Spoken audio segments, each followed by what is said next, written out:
D media times में आपका स्वागत है। पश्चिम बंगाल के आसनसोल में 7 दिवसीय श्रीमद् भागवत कथा के दूसरे दिन शनिवार को कथावाचक श्री अनिरुद्धाचार्य जी महाराज ने श्रोताओं को महाभारत के प्रसंग सुनाकर उसमें छुपी शिक्षाओं से लोगों के जीवन में क्या सही है और क्या गलत का बोध कराते हुए धर्म के मार्ग पर चलने के लिए प्रेरित किया। उन्होंने कहा कि महाभारत ग्रंथ घर में रखना गलत नहीं है, क्योंकि गृहस्थ जीवन की जो शिक्षा महाभारत देती है और कोई नहीं दे सकता। कहां से शुरू की? महाभारत के युद्ध से।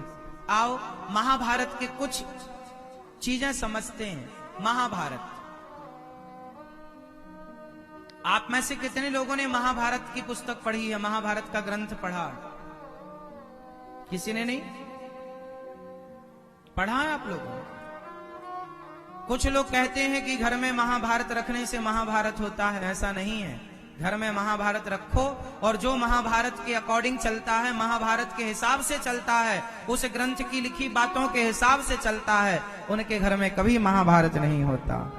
क्योंकि महाभारत जो शिक्षा देता है वो कोई नहीं दे सकता। आइए, महाभारत की कुछ शिक्षाएं क्या हमें मोटिवेट करती हैं, क्या हमें सही मैसेज देती हैं। महाभारत की कुछ बातें हम अमल करते हैं, उन बातों को चरितार्थ करते हैं, समझते हैं महाभारत की कुछ बातों को। तैयार हैं? रेडी हैं? सावधान, शोर ना कीजिए और बातें बिल्कुल ना कीजिए आप आसपास लोगों से। ध्यान से सुनिए। महाभारत 2 पक्षों में हुआ। कितने पक्ष थे मैया? 2। कौन कौन से? पांडव और कौरव। भगवान ने किसका साथ दिया? जोर से। क्यों?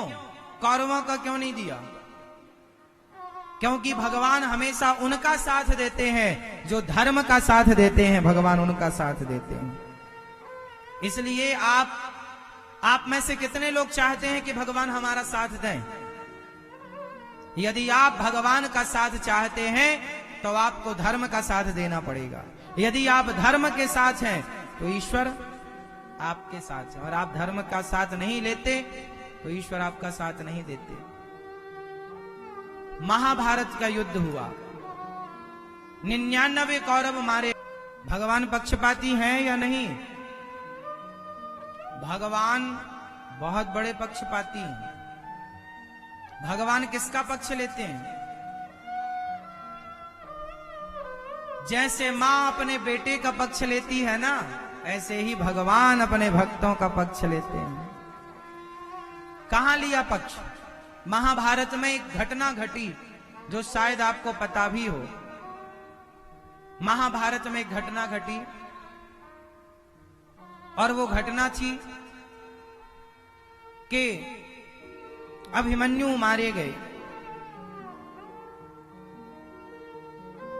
अर्जुन ने प्रतिज्ञा कर ली, कल के युद्ध में मैं जयद्रथ को मार डालूंगा, यदि नहीं मारा तो मैं चिता में जल जाऊंगा। दूसरे दिन के युद्ध में जयद्रथ को कौरवों ने बहुत दूर रखा। भगवान समझ गए कि आज जयद्रथ तो नहीं मर सकता अर्जुन के हाथ से, क्योंकि बहुत दूर है, बहुत सुरक्षा में है। तब भगवान ने एक माया रची और दिन को ही 1 घंटे का दिन अभी बाकी था कि 1 घंटा पहले ही माया को बुलाया। बादलों ने ढक लिया सूर्य को और सबको लगा कि शाम हो गई। शंख बजाया गया, युद्ध को विराम कर दिया गया। जयद्रथ आया।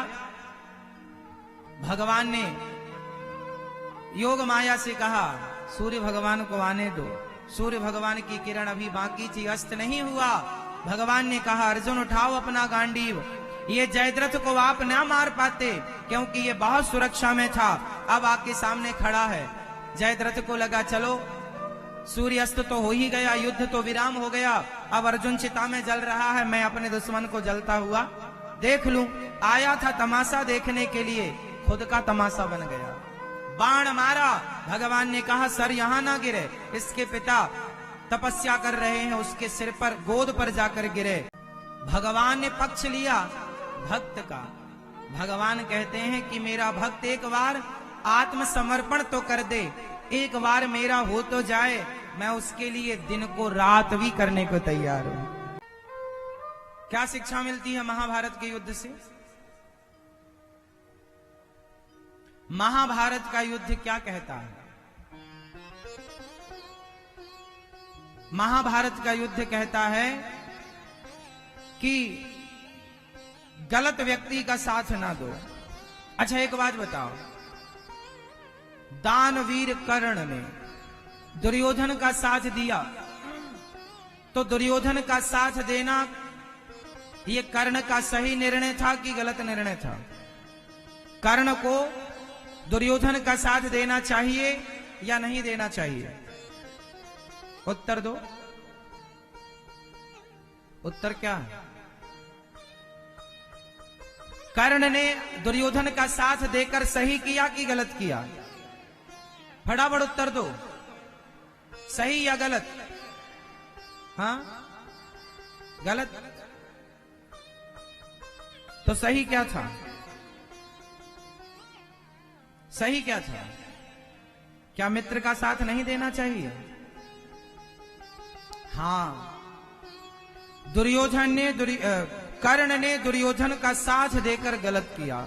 सही क्या था? अरे मित्र किसे कहते हैं? जो अपने मित्र को गलत रास्ते से बचाए, गलत रास्ते पर जाने से बचाए। यदि दुर्योधन गलत था तो कर्ण समझदार थे, कर्ण को रोकना चाहिए कि मित्र ये गलत है कि तुम भरी सभा में एक नारी का अपमान कर रहे हो। क्या कर्ण को नहीं समझाना चाहिए? आपका दोस्त गलत करेगा तो क्या आप उसे नहीं समझाएंगे? आप इसलिए साथ देंगे कि वो आपका दोस्त है? दोस्त का साथ देना चाहिए, पर सही में साथ देना चाहिए, गलत में नहीं। बोलो हाँ, गलत में नहीं। दुर्योधन गलत था तो कर्ण को साथ नहीं देना चाहिए। भाई मित्र, मैं तेरा साथ दूंगा, तेरे लिए सिर कटा सकता हूं, पर तूने भरी सभा में एक नारी के साथ गलत किया, मैं इसमें तेरा साथ नहीं दूंगा। पर दिया कर्ण ने साथ। कर्ण ने साथ नहीं दिया, केवल साथ ही नहीं बल्कि ये कहा, द्रौपदी तेरे 5 पति हैं, छठा मुझे बना ले, जैसे 5 वैसे ही 6। ये कहा। दुर्योधन ने क्या कहा? द्रौपदी आ मेरी जंघा पर बैठ जा। वाह, क्या संस्कार हैं दुर्योधन के। दुर्योधन की रिश्ते में क्या लगती हैं? द्रौपदी, बताओ जरा, द्रौपदी का दुर्योधन से क्या रिश्ता था?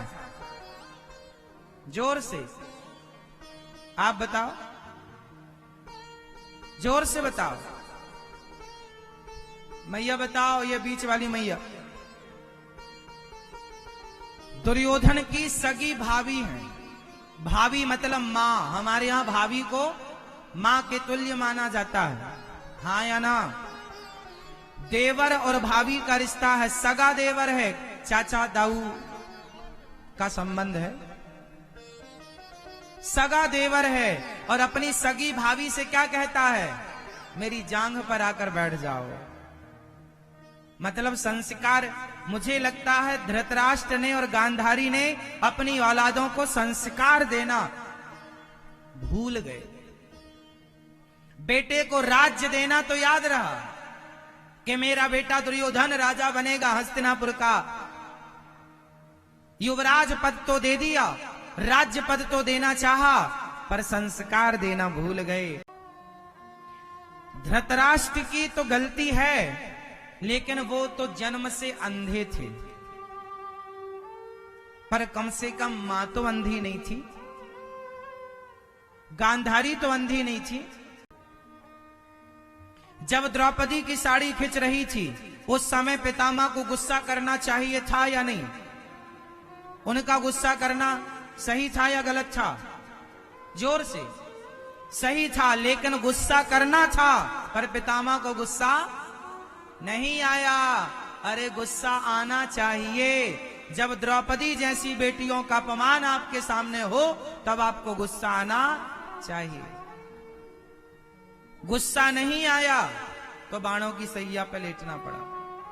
अब लोग बात बात पर गुस्सा करते हैं, गलत जगह पर गुस्सा करते हैं। सब जगह गुस्सा नहीं किया जाता, ठंडे दिमाग से निर्णय लिया जाता है कि यहां गुस्सा करना चाहिए या नहीं। जहां जरूरत ही नहीं है वहां हम अपनी एनर्जी क्यों वेस्ट करें? एक बार के गुस्सा से 1 महीने की तपस्या समाप्त हो जाती है।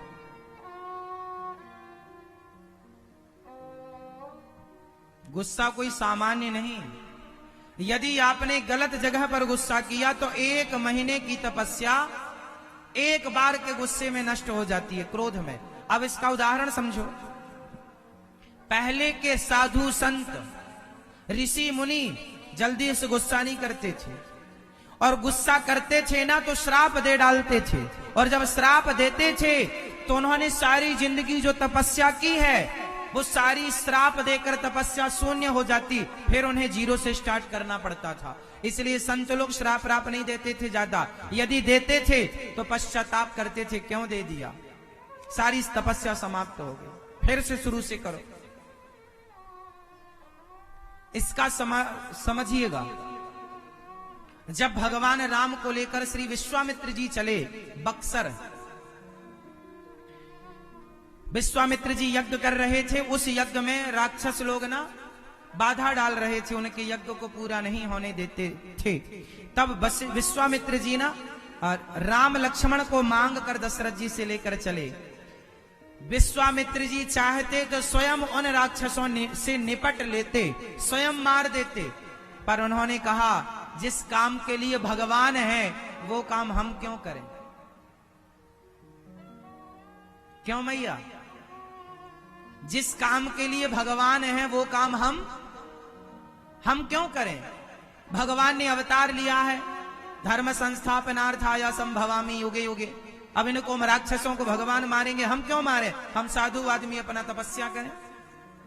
हम मारने लग जाएंगे तो हमारी सारी तपस्या नष्ट हो जाएगी, हमारे क्रोध से हमारा सारा तप नष्ट हो जाएगा। इसलिए ज्ञानी जन संत जन अपने क्रोध को शांत रखते हैं, क्योंकि हमारे क्रोध से हमारी तपस्या नष्ट होती है, हमारा भजन नष्ट हो जाता है, भजन की तपस्या समाप्त। इसलिए संत जन ज्ञानी जन समझदार लोग अपने क्रोध को अपने कंट्रोल में रखते हैं, अपने पांव के नीचे दबा के रखते हैं अपने गुस्से को। अज्ञानी लोग बात बात में फुदकते रहते हैं, जरा भी हुआ मैं ये मैं वो मैं, लड़ो। हर काम आपके लिए नहीं,